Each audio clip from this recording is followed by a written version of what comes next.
Oi, professor, boa noite. Olá, boa noite, Seja tudo bem? bem-vindo à nossa primeira live. Uhum. Muito obrigado. Bom, boa noite, pessoal.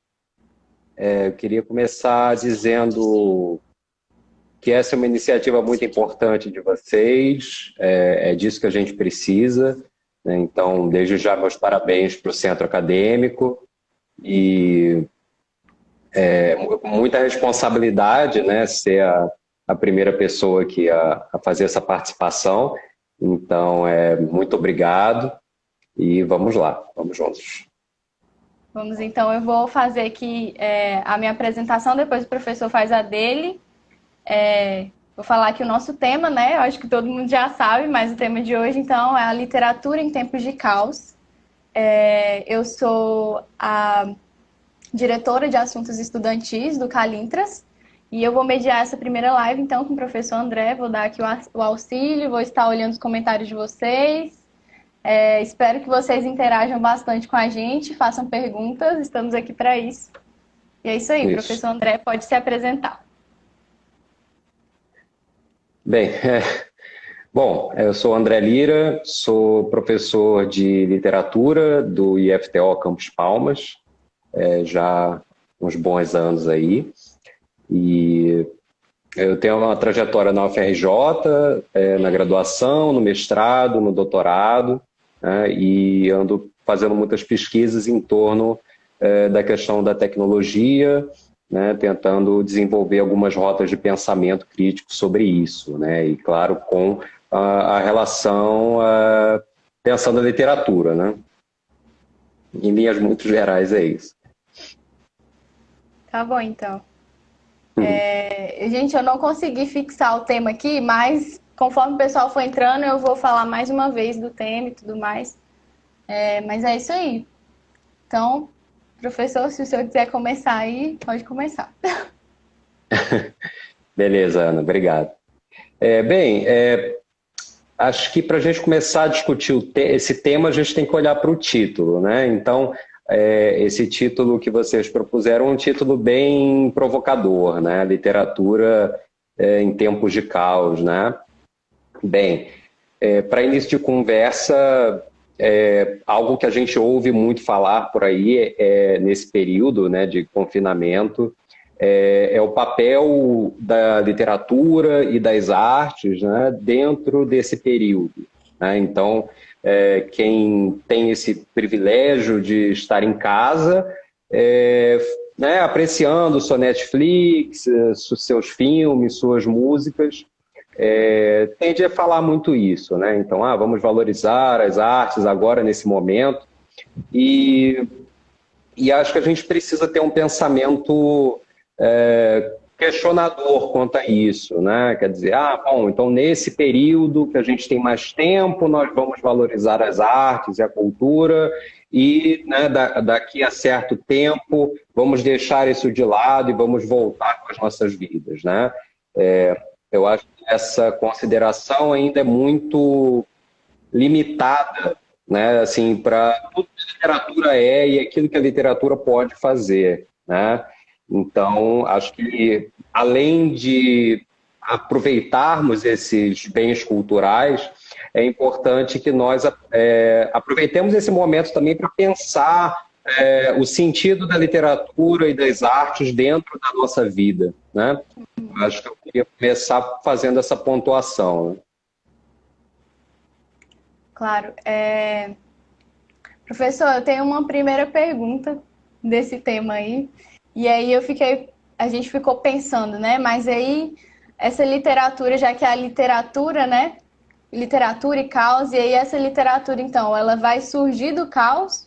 O caos surge da literatura ou a literatura é o próprio caos? E a gente fica aí. Como é que é? O que o senhor tem Legal. a nos dizer? Bem, vamos lá. Eu vou tentar responder sua pergunta aos poucos, né? Tá bom. Talvez a melhor forma de responder seja todas as alternativas, tá? Mas para a gente dar conta da dificuldade dessa questão, a gente precisa saber, primeiro, o que que a gente está considerando como tempos de caos, né? O que são tempos de caos, né? E, bem, eu penso que a gente tem duas possibilidades básicas de analisar isso, né? Ou nós vivemos num período caótico, diferente dos demais, né? Quer dizer, que haveria uma suposta normalidade e vivemos, então, num período excepcional, né? Essa é uma possibilidade de enxergar. Ou, como eu tendo a enxergar, a tratar, nós sempre estamos no caos, né? E aí a dificuldade é nós realmente termos clareza sobre o que é esse caos, ou quais os sentidos desse caos, né? Então eu penso que, seja lá qual for o recorte que nós façamos, pensando socialmente, economicamente, culturalmente, filosoficamente, é difícil não chegar a essa constatação, né? Quer dizer, que viver deparar-se com uma realidade caótica, né? E, bom, pensando nisso, né, me parece que se viver, né, é necessariamente viver dentro do caos, a literatura que surge, portanto, da vida, ela também vai carregar, né, esse princípio consigo, né? Assim, acho que de início seria isso, né? Isso. Então, já que a gente está falando de vida e de caos e vida, e a gente está no meio de um caos na vida, né? A vida, enfim, muitas coisas ao mesmo tempo, né? No meio dessa pandemia. E aí eu tenho outra pergunta. Então, que papel você acha que tem a literatura no meio dessa pandemia, né? Em meio a uma pandemia, que papel tem a literatura? Tá. Bom, essa é uma pergunta difícil também. Vamos lá. O que acontece? Quando a gente faz a pergunta qual é o papel, né, de alguma coisa, acho que a gente tem uma tendência muito forte de confundir a palavra papel com a palavra função, né? Então, qual é o papel, sei lá, de um martelo, né? Você está perguntando também qual é a função que ele pode exercer em algum determinado contexto, né? Eu acho que é uma tendência nossa quando faz esse tipo de pergunta, né? E eu tenho um certo receio, né, então, dessa pergunta, nesse sentido, porque eu não acho que a literatura se limita a ser alguma coisa instrumental, né? Quer dizer, qual é o papel dela nesse contexto? Qual é o papel naquele outro contexto, né? Quer dizer, a gente sempre está querendo aplicar a literatura a alguma coisa, né? E eu acho que isso é uma possibilidade, né? Assim, é um modo de pensar a literatura, mas, de novo, a gente sempre corre um certo risco de aprisioná-la dentro desse raciocínio instrumentalizador, né? Então, isso é uma advertência que eu faria em primeiro lugar. Mas, por outro lado, vamos voltar àquela coisa dos tempos de caos, né, ou de normalidade, para tentar responder melhor a sua pergunta.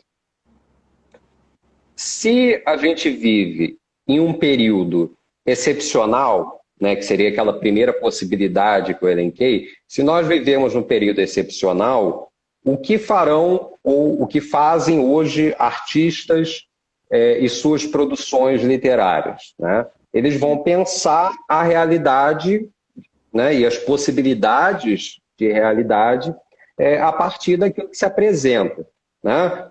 Então, os artistas, a partir de agora, desse período que a gente está passando, e os que ainda virão, né, vão produzir obras e reflexões que vão lançar luz sobre elementos dessa realidade, né, que a gente está vivendo agora, né?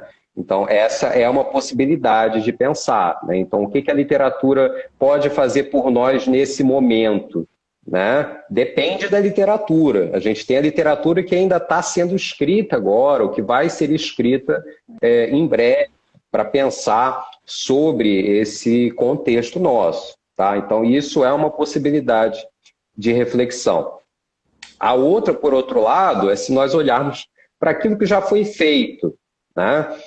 Olhando para as obras já produzidas, né? A gente tem muito a aprender com elas, né? Muito a pensar, muito a experimentar a partir do que já foi feito, né? Então, quer dizer, o que ela pode nos mostrar, né? Eu não tenho uma resposta fechada para isso, né? Eu acho que cada pessoa pode encontrar esses elementos a partir das obras e aquilo que essas obras de arte convocarem elas a pensar e a experimentar, né? Dentro dessa reflexão é importante a gente pensar, inclusive, naquilo que seria o conceito, um tipo de conceito de cultura, né? Que cultura é aquilo que não só a gente recebe da tradição, mas também é aquilo que a gente elabora, né, a partir dessa tradição, né? Então, o que a gente recebeu? Essa bagagem, essa herança cultural tremenda, né? E o que a gente pode fazer com isso? A gente pode remeter a essa tradição, pensá-la, né, nesse novo contexto, né? Então, bom, para dar um exemplo, na nossa disciplina a gente estava tratando do Saramago, né, do ensaio sobre a cegueira, né, que no nosso contexto pode adquirir novos sentidos, né, dizer e fazer pensar novas coisas, né, que até então esses sentidos estavam vedados, porque, né, nós ainda não tínhamos passado por um contexto similar, tendo em mãos um Saramago para pensar, né? Verdade. Assim, eu acho que as duas possibilidades, né, do que eu falei, elas são válidas, né? Quer dizer, ainda os artistas que virão para pensar esse momento e aquilo que a gente já tem produzido que pode ajudar a gente a pensar e atravessar esse momento melhor, né? O Arthur comentou aqui, né? A cultura menosprezada pelo governo, mostrando ser uma forma de sobreviver à nossa realidade nesse período. Sim. Não, com certeza. A gente passa por um momento em que parece que as coisas mais elementares precisam ser ditas e precisam ser defendidas, né? Então, acho que o nosso papel enquanto professores e alunos e pessoas preocupadas com a nação de alguma maneira é entender o sentido e o valor daquilo que a gente produz enquanto povo, né? Quer dizer, aquilo que, de novo, a gente recebe, mas também aquilo que são possibilidades futuras de crescimento, de pensamento, de liberdade, né? É isso aí. Ele comentou aqui também, o Arthur ainda falou do Amor nos Tempos de Cólera, do Gabriel Garcia Marques, né? Também Perfeito. comentando essa questão, né? Igual a gente estava falando do Saramago, falando do realismo fantástico que ele traz nessa obra. Uhum. Isso a gente também discutiu em aula, né? Não sei se a designação de realismo fantástico serve para o Saramago, definitivamente serve para o Garcia Marques, né? Mas há pontos de contato, realmente, né? Mas falando sobre o Saramago ainda, se me permite, assim como o livro do Camus, né, o A Peste, que é um livro que está sendo bastante lembrado agora, o ensaio sobre a cegueira, ele se centra, né, nessa quarentena, né, dentro de um manicômio de pessoas que cegaram inexplicavelmente, mas a gente conversou muito, né, nas aulas sobre como o fundamental, né, não é exatamente essa semelhança formal com o nosso momento, né? Quer dizer, nós presos sem conseguirmos sair, né? Mas o que me parece o mais fundamental nesse romance é essa discussão do sentido do ver, né? Aquilo que a gente vê ou não vê, né? Esses sentidos da cegueira, né? E como isso se relaciona com a nossa humanidade, né? Sim. Continuando então a falar sobre autores e tudo mais, Uhum. trouxe outra pergunta aqui. Então, a gente sabe que os grandes acontecimentos da humanidade geraram grandes escritores e geraram grandes obras também, né? A gente tem vários Uhum. exemplos. E exemplo disso, Sim. a gente tem os Lusíadas de Camões, a gente tem o Diário de Anne Frank, enfim, a gente tem Uhum. várias obras. Então, levando isso em conta, você acha que, levando em conta também essa pandemia, né? Você acha que nós podemos aguardar uma nova era de grandes escritores? Uhum. É, bom, eu diria que nós temos muitos grandes, bons escritores agora, né? Claro que essas inovações tecnológicas, né, em que a gente vive e é lançado a todo momento, elas reconfiguram o sistema literário, né, naqueles termos do Antônio Cândido, né, de crítico, autor, público, obra, né? E cânone, né? Quer dizer, cada vez mais difícil a gente falar em estabelecer um cânone, né? E dizer qual é o bom escritor e qual não é, né? Uhum. Mas, ao mesmo tempo, eu não acho que a literatura obedeça uma regra, né? Um modo, digamos, uma lei, né? Então, assim, a gente tem tudo para pensar que, sim, né, veremos muitos escritores com obras importantes sobre esse período atual, né? Mas, ao mesmo tempo, qual vai ser, quantos vão ser, né, de que modo, né? Assim, já é uma questão mais em aberto. Mas eu diria que sim, podemos esperar coisas interessantes aí, não só na literatura, né? Sim. Uma outra que eu tenho aqui também então, pode-se dizer que esse caos, né, que a gente colocou em aberto já várias vezes na nossa discussão, ele é Uhum. resultado da incerteza? E se sim, qual é o papel da literatura? Mais uma vez a gente falando de papel, né? Beleza. E meio às incertezas da vida, né? As incertezas desse caos também, né? Que é a vida. Ótimo, ótimo. Boa pergunta. Eu acho que relacionar incerteza a caos é preciso, né? Acho que caos é mais do que isso, tá? Os sentidos do caos são um pouco mais amplos, né? Mas com certeza podemos associar a incerteza. Bom, qual é então a relação da literatura com a incerteza, né? Acho que nós vivemos em um momento e talvez numa era muito pautada pelo princípio da certeza, né? Os nossos instrumentos são pretensamente, né, certeiros e, né, a nossa vida é guiada pelo relógio, né? Mas a gente meio que intui que a vida não é assim, né? Que ela não obedece à nossa tentativa de determinação certeira, né? E a arte, por outro lado, ela se sente muito confortável dentro desse princípio de incerteza, né? Talvez a gente aqui tenha se desacostumado a valorizar essa incerteza como um dado positivo, né? Quer dizer, tudo que faz parte da nossa vida e que de alguma forma sai do script, a gente fica um pouco abalado, né? Nossa, mas eu tinha, né, projetado bonitinho, assim, assado, né? Memes, né? Nas redes sociais, todo mundo, 2020, e agora, Isso, agora. exato, exato. É isso. Mas, então, o que acontece? Eu acho que a gente, para fazer uma ligação mais apropriada com a literatura, a gente precisa pensar o caos melhor, né? Quer dizer, a gente, talvez no uso cotidiano, a gente se refira ao caos de uma maneira muito negativa, né? Quer dizer, que caos é esse, né? Que baderna é essa, né? A mãe que entra no quarto do filho e vê aquela bagunça toda, né? A sensação é essa, né? E aí entram também nesse campo semântico várias outras palavras com vários outros sentidos, tipo anarquia, né? Que tem um uso muito particular dentro da política, né? E a gente incorpora isso no senso comum de uma outra maneira. Mas a palavra caos, né? É importante destacar isso, ela tem uma origem mitológica, né?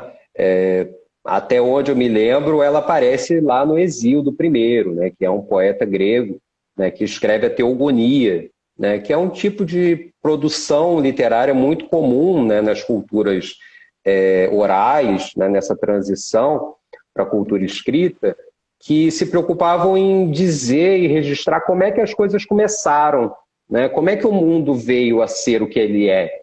Né? Essa é talvez uma das principais preocupações, né, dessas culturas antigas. Né? Então, lá no Hesíodo, o primeiro verso diz assim, Retoimen protestahaus, né? Bem primeiro nasceu o caos. Né? Então, o caos nasceu.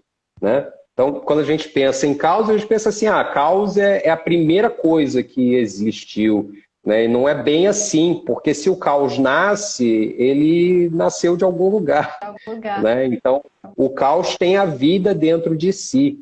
Né? E isso, de fato, é o que é contado na Teogonia, porque a partir do nascimento do caos, você tem o nascimento de vários outros deuses e figuras que compõem, né, o nosso mundo como tal.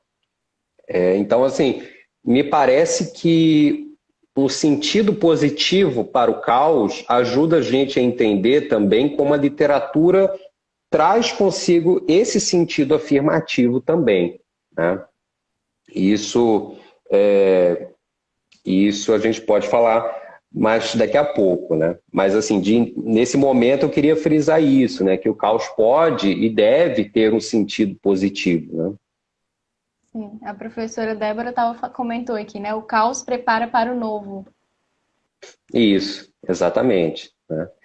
Não há possibilidade de alguma coisa mudar, né, sem que você instaure alguma possibilidade do caos. Né? Inclusive, eu gosto de pensar caos dessa forma, como abertura de possibilidade, né, ou retorno às possibilidades.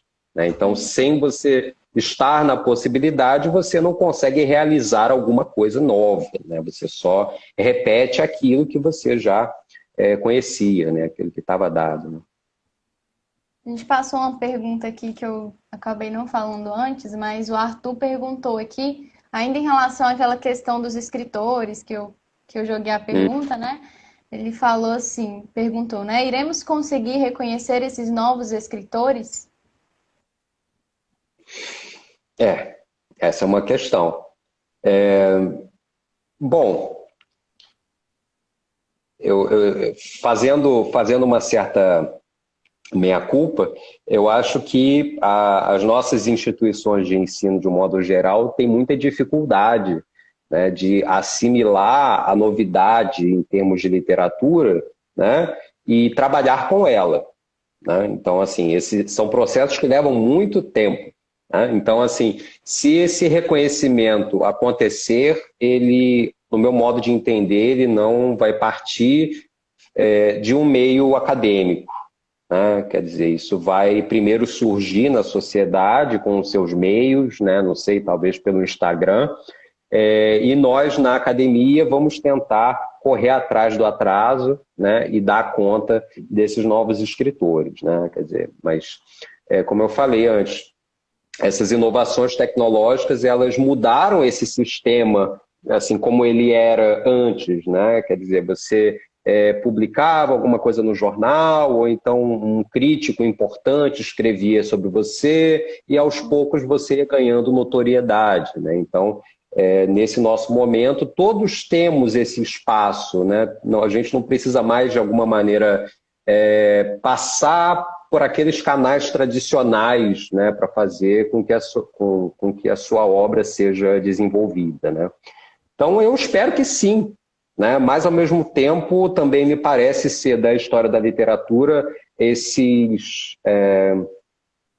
encontros e desencontros. Né? Quer dizer, alguns autores que ganham importância ou que são valorizados num certo momento, depois outros autores que não, mas que no futuro vêm a ser redescobertos, retrabalhados. Né? A nossa história da literatura brasileira está repleta desses exemplos. Né? Assim, a gente pode dizer aí o Sousa Andrade, né? pensamos no próprio Manuel de Barros, né, que por tanto tempo escreveu e foi descoberto, né, só por causa do Milor Fernandes, né? Mas, enfim, sem alongar muito, eu diria isso, né? A professora Karina colocou aqui também. A literatura me conforta e me fascina porque ao longo dos tempos sai do script e ressignifica o caos. Uhum. Sim, sim, né? Se a gente pensar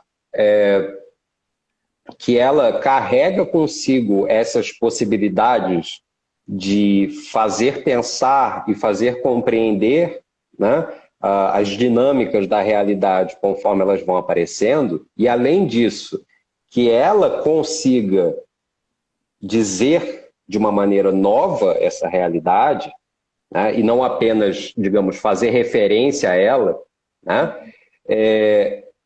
ela traz consigo o caos, né, e aí ao longo dos tempos vai conseguindo se manter-se viva, né? Isso me lembra uma frase do Ezra Pound, né, do poeta americano, que diz que literatura é novidade que permanece novidade, né?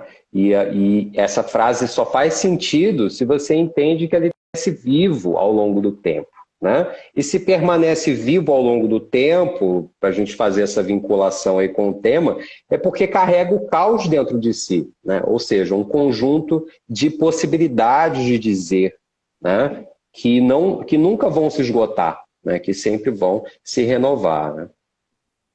Sim.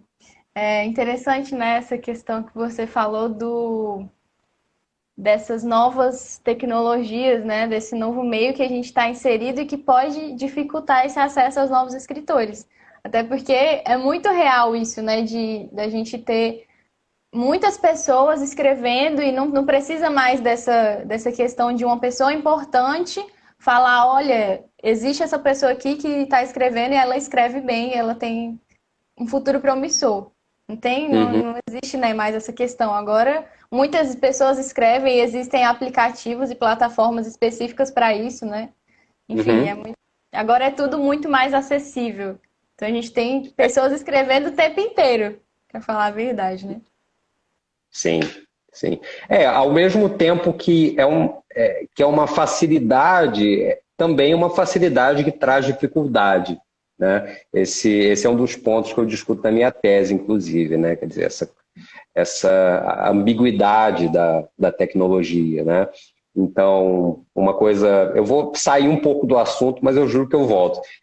Uma coisa muito comum, né, para nós por exemplo, a gente tem um problema para resolver, né, com a operadora de telefone, né? E se antigamente a nossa relação com isso era mais simples, você, sei lá, ia até a loja, né, e resolvia com a pessoa na sua frente, a dificuldade que é você fazer isso por telefone, ou por um aplicativo, ou com um chat, um bot, né? Quer dizer, foram coisas que foram inventadas com o pretexto de facilitar. Mas quem já passou por isso, né, assim, a raiva que dá, né, muitas vezes a gente, né, ter que resolver alguma coisa assim, vocês pensam assim, não, isso é o melhor que a gente pode fazer, né? Quer dizer, então tem alguma coisa aí para ser pensada, né? Mas no caso da divulgação literária, eu acho que a coisa passa por aí também, né? Ao mesmo tempo que a gente tem um largo espectro de escritores, né, em todos os lugares de diferentes tipos, falando de coisas absolutamente diferentes, a gente, para retomar a pergunta do Arthur, né, a gente parece que vai perdendo também uma capacidade de discernir muito bem, né, esses elementos, né? Quer dizer, o que é o escritor ou a escritora que faz mais do mesmo e aquele que realmente está fazendo alguma coisa que se destaca, né? Então, assim, acho que isso é uma marca da literatura nesse momento, né? E pode ser que a gente, ao longo do tempo, desenvolva outros mecanismos ou meios sociais, né, para assimilar a literatura de outra maneira, né? Ou seja, talvez a gente esteja passando também nesse contexto por uma espécie de caos, né, que vai exigir de nós novas criações no futuro, né? Sem que com isso, a meu ver, a gente crie um novo cânone, né? Ou incorra nos mesmos problemas do passado, né? A Patrícia perguntou aqui se o caos em algum momento se dissipa ou ele é inerente à sociedade. É mais do que a sociedade, eu diria que o caos é inerente ao real, né? Assim, para voltar ao poema do Hesíodo, né? Da Teogonia, né? Quer dizer, as coisas são criadas de modo caótico, né? E o caos permanece sendo a potência ancestral das coisas, né? Então, se as coisas são criadas e destruídas, é porque elas vieram do caos, né? Elas não são estáticas, né? E, ao mesmo tempo, se a gente pensa numa perspectiva existencial sobre isso, ao mesmo tempo, é isso que faz com que a gente valorize as coisas como tais, né? Quer dizer, porque a gente pode perdê-las a todo momento, né? Ou porque em algum momento a gente já não teve as coisas e agora nós temos, né? Em algum momento nós não tivemos uma Declaração Universal dos Direitos Humanos, né? E agora nós temos. Então, né, quer dizer, historicamente, e aí me parece também algo que a história ajuda a gente a fazer, né? A gente pode ponderar essa experiência com mais sabedoria, né? Então, assim, se você teve a oportunidade de pensar, de estudar história, você percebe o quanto que a gente ganha tendo um documento que, de alguma forma, norteie, né, a nossa experiência cultural daquilo que é a humanidade, né, aquilo que deve ser protegido acima de tudo e não ser negociado, né, assim, que não é uma questão de opinião, né, algo que pode ser distorcido com a retórica, né. Mais para cima eu passei aqui, porque foi chegando pergunta e eu estava prestando atenção na explicação. Mas teve uma pergunta aqui que fizeram. Calma aí, deixa eu ver se eu acho. Aqui. Mais Cor e Menos Coisa perguntou: que obras você nos indicaria ler e conhecer, sobretudo nesse momento? Caramba. Que pergunta. Eu diria. Vou dar uma resposta muito evasiva. Todas as obras que você for convidada a ler, né? Todas que te convidarem a pensar, né? E a serem lidas, né? Essa seria uma resposta. Assim, estritamente no terreno literário, além das duas obras que eu já mencionei, né? O A Peste, do Camus, e o Saramago, que são obras, o Ensaio sobre a Cegueira, né? São obras que todas as pessoas estão lembrando nesse momento também, mas eu colocaria uma nesse rol que é o 1984, né, do George Orwell, né, muito pelo contexto assim, bastante recente que a gente está vivendo no Brasil e no mundo, né? Quer dizer, acho importante a gente pensar sempre que esse nosso sistema democrático ele é uma estabilização do caos, né? Então, ele pode a todo momento ser perdido, né? Tanto para que outras coisas piores possam tomar o seu lugar, quanto para que talvez outras coisas melhores possam assumir o seu lugar, né?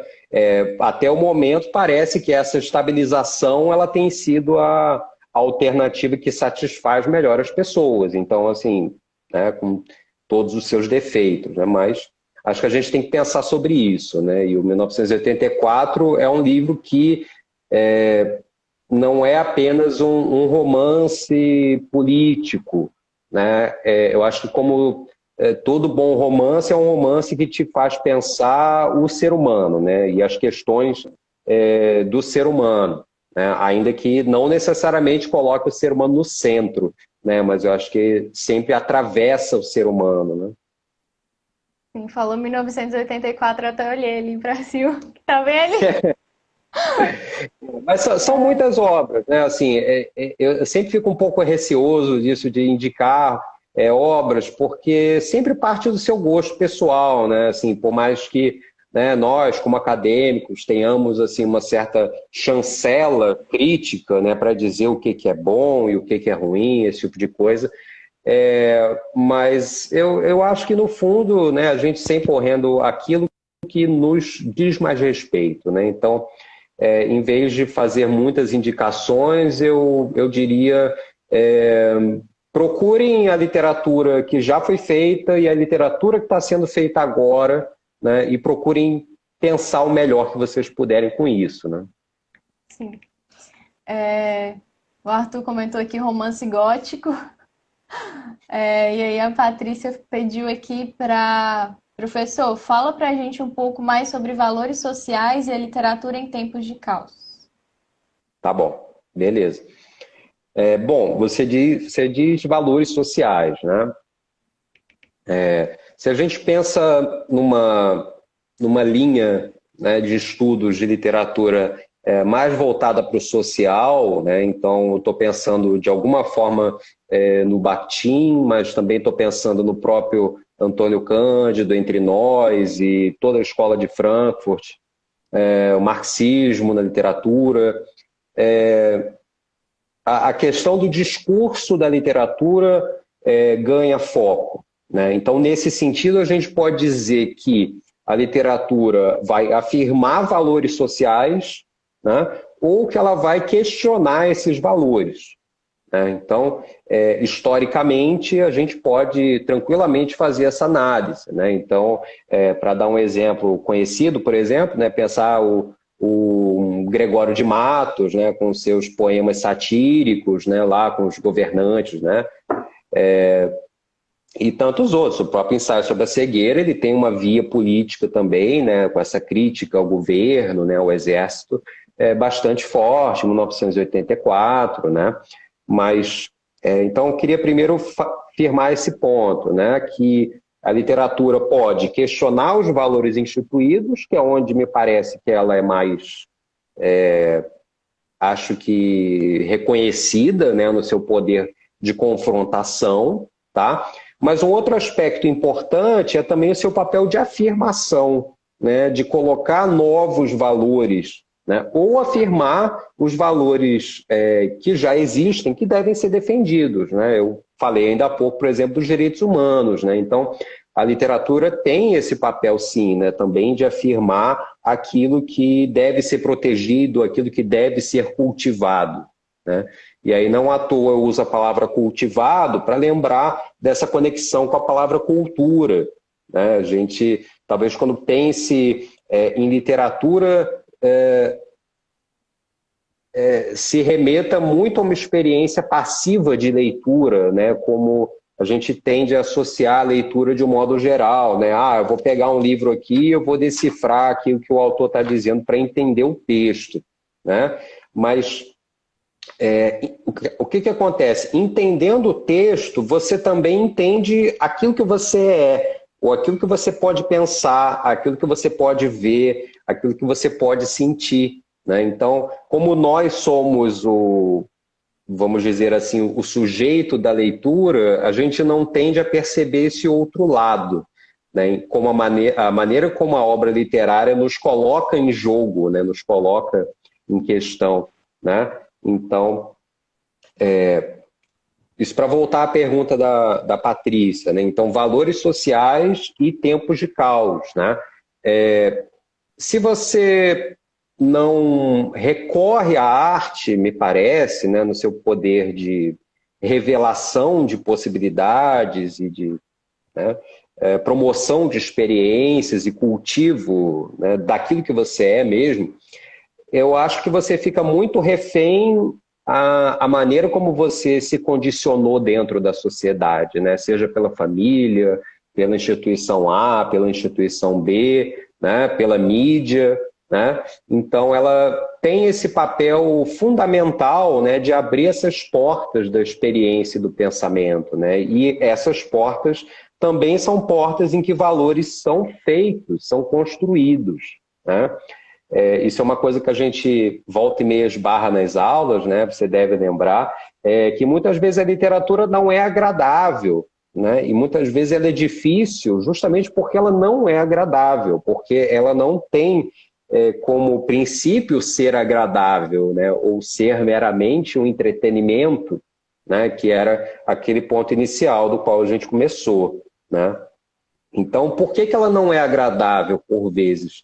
Porque ela te diz alguma coisa que você não sabia que precisava ouvir, né? Ou que você não sabia o que que aquilo poderia fazer com você, né? Então, nesse caso, ela exige que você se lance para o caos que ela mesma traz com ela, né? Consigo, né?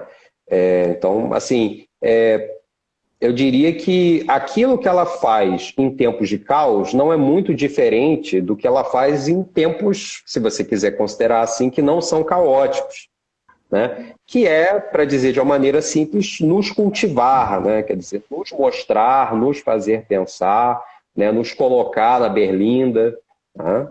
E isso é uma coisa que me parece que muito poucas outras coisas no mundo conseguem fazer, né? De uma maneira tão poderosa, né? Tô olhando aqui os comentários de novo. O Arthur comentou aqui que muita gente conhece as distopias Filhas de 1984, mas não conhece o clássico. Uhum. 1984. É. Cadê? O Rick também falou assim, que nesse sentido, acho que falando ainda das indicações de livros, ele falou que gosta dos russos. Falam Sim. sobre esse mesmo assunto. O Arthur também falou que indicou A Dança da Morte, do Stephen King.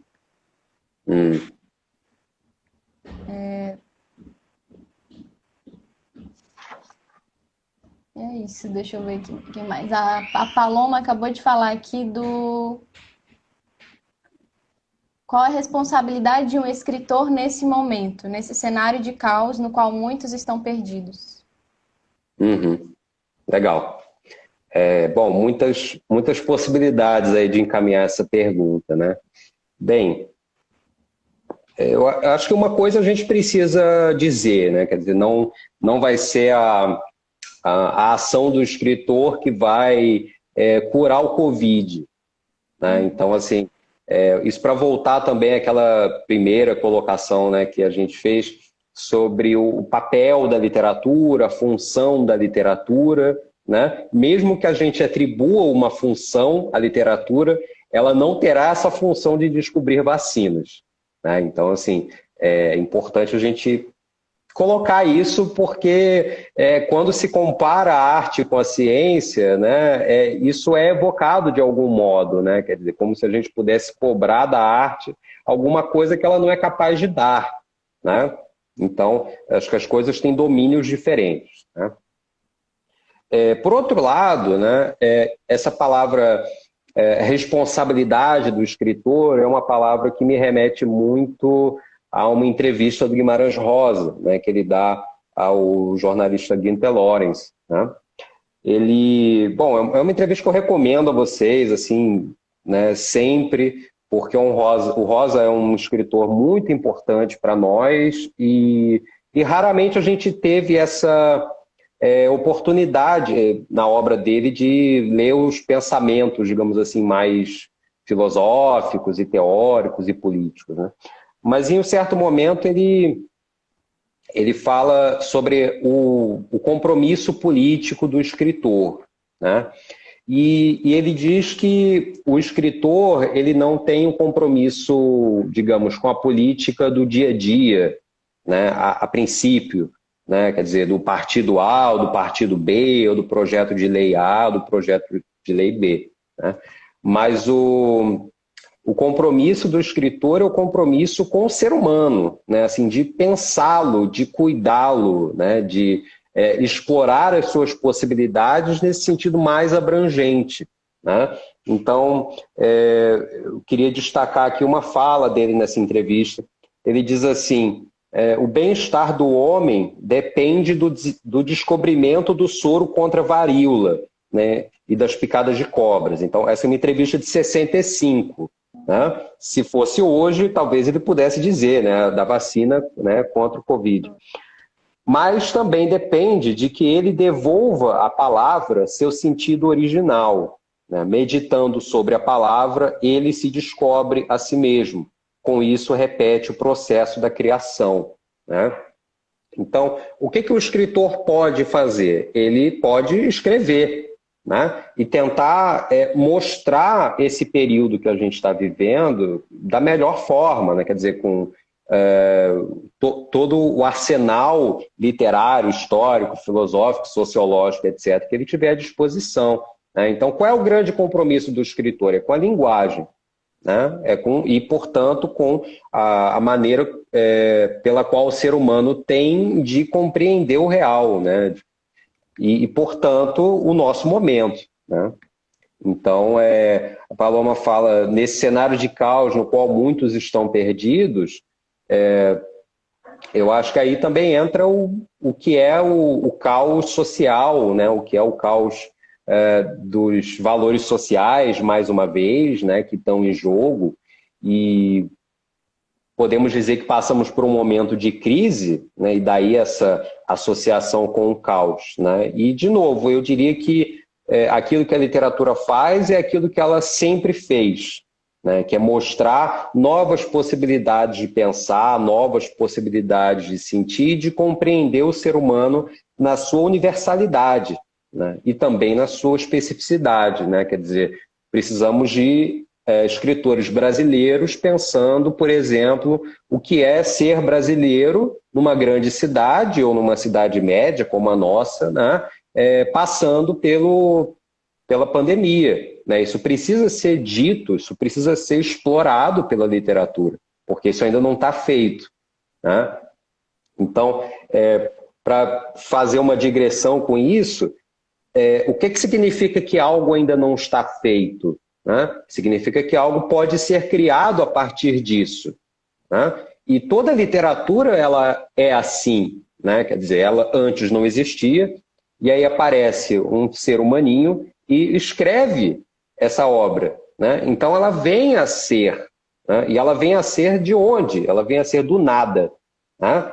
Mas não absolutamente do nada, mas ela nasce, né? Ela passa a fazer parte do nosso repertório cultural, né? Das nossas possibilidades de pensar, né? Então, para ficar no Saramago ainda, antes de 95, né, que se eu não me engano foi quando o ensaio sobre a cegueira foi publicado, a gente não tinha acesso a essas possibilidades que a obra revela para a gente, né?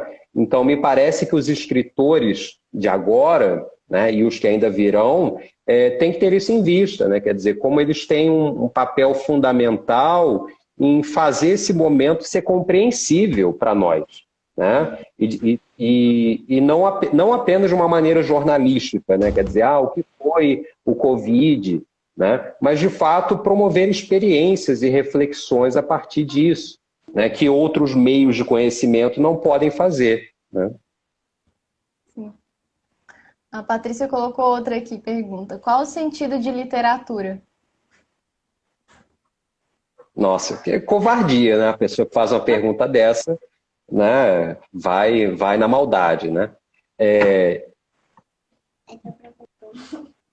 Bem, é uma pergunta muito ampla, né? Quer dizer, se você entende sentido, nesse caso, como conceito, né? Você pode esbarrar em 1 milhão de conceitos e noções que variam de acordo com a época, né? E a cultura, né?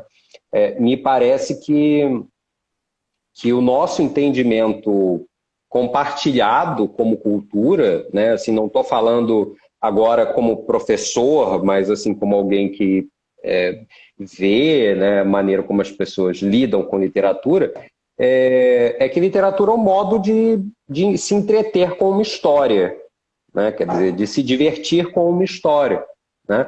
E isso nos remete, de novo, ao início da nossa conversa, né? Como eu acho que isso é muito pouco, né, diante daquilo que a literatura pode fazer e fez historicamente, né? E eu acho que ainda faz para muitas pessoas, né? Por mais que haja esse discurso compartilhado do senso comum de que, pô, não tem nada para fazer, vou ler um livrinho aqui agora, né? Beleza, agora eu vou fechar o livro e vou consumir um outro, né, produto da indústria cultural aqui, né? Então, assim, é importante a gente expandir esse horizonte de reflexão, né?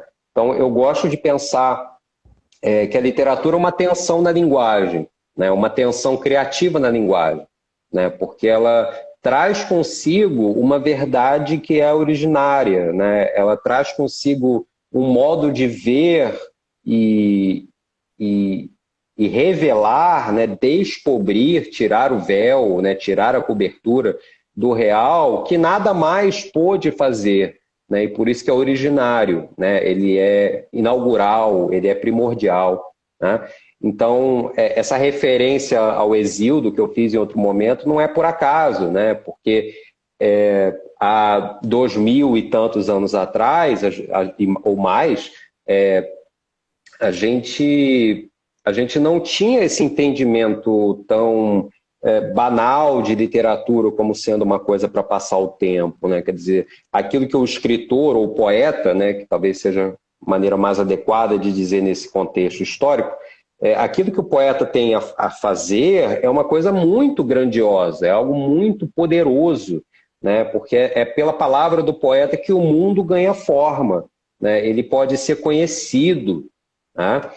E aí, sobre isso, né, eu vou remeter a uma explicação aqui do Antônio Cândido, que, assim, não são as palavras que eu usaria, tá? Mas me parece que ele foi razoavelmente feliz aqui.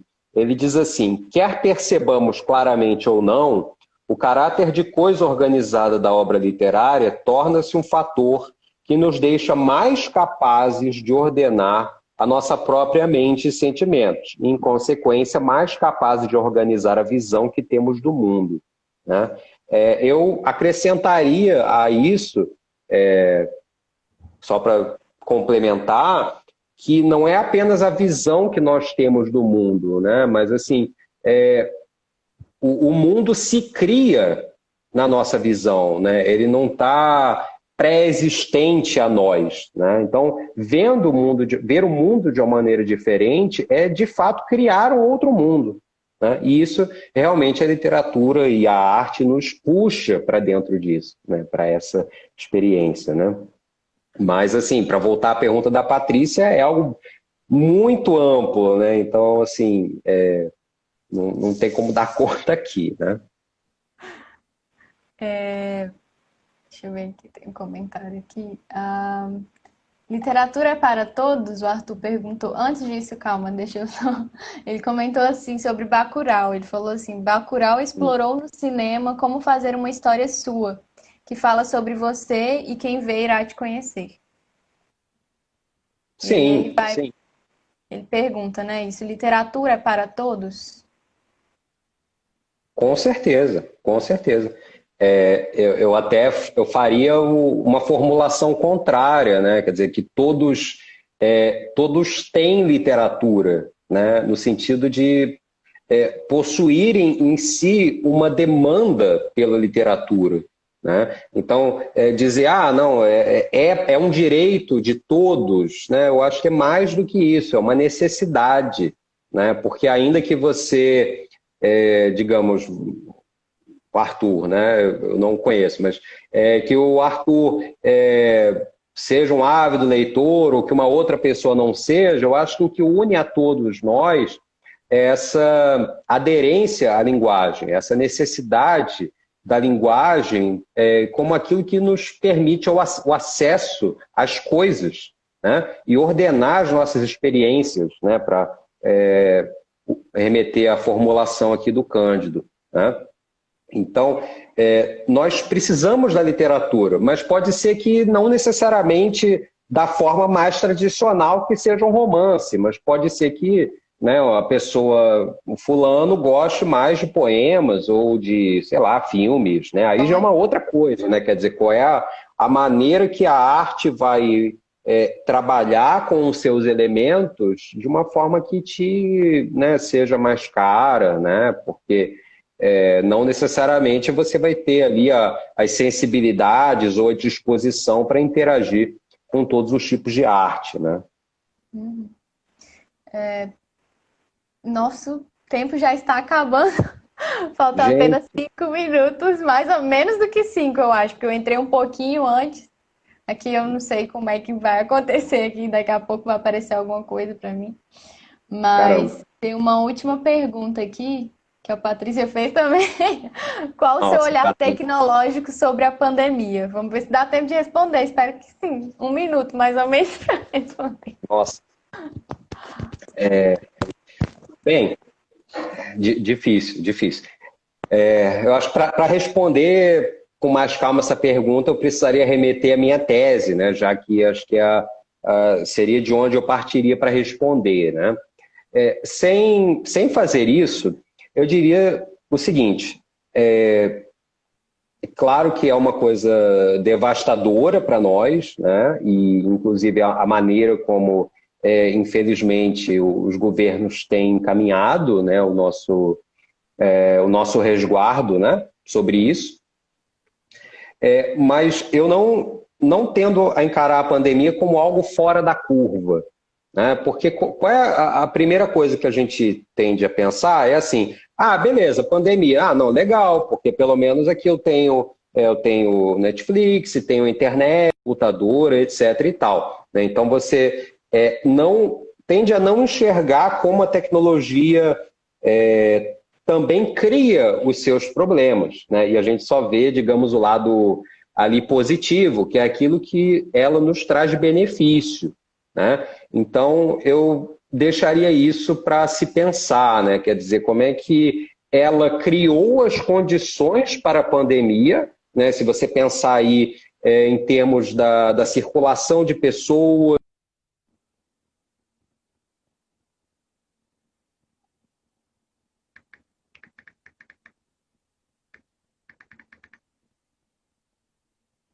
Professor, travou aqui para mim, eu não sei como é. Não sei se foi só para mim. Pronto, voltou. Tinha travado. Não estou escutando agora. Ai, peraí. Pronto, voltou. Voltou. O fone, ele parou Ó, de obedecer. Deixa eu tirar. acabou de aparecer aqui para mim 24 segundos restantes. Cara, não, a gente consegue continuar? Eu Se acho a que é abrir gente, a live. se a gente sair e abrir de novo, o senhor topa? Abrir de Top, novo? Não, top então tá sim. bom. Beleza. Vocês voltam de novo, a gente vai abrir de novo a live. Calma aí.